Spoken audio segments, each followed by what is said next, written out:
ও মা, আপনার সন্তানকে যদি আলেম বানাতে চান, দিনদার বানাতে চান, আল্লাহ বানাতে চান, নেককার বানাতে চান, জ্ঞানী বানাতে চান, গুণী বানাতে চান, তাহলে আপনি সবসময় এই অবস্থায় সন্তানকে রূপায়ণ করাইবেন, গর্ভ অবস্থায় সন্তানের জন্য দোয়া করবেন, এই অবস্থায় থাকবেন সন্তানের জন্য বেশি বেশি করে দোয়া করবেন, আর সন্তানকে একটা ভালো প্রতিষ্ঠানে ভর্তি করাইবেন, সন্তানের জন্য নামাজ পড়িয়া তাহাজ্জুদ করিয়া দোয়া করবেন।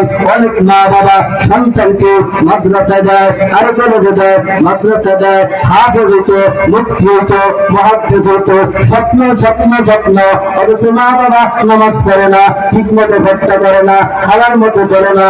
ওই সন্তান দিশের মাদ্রাসায় আলেম হইতো, তসবিহ গালেও সন্তান আলেম হইব না।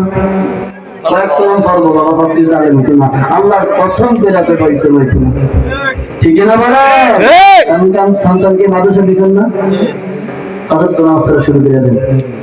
আল্লাহ সন্তানকে আলেম হিসেবে কবুল করিস, আল্লাহ একসাথে কবুল। সুবহানাল্লাহ।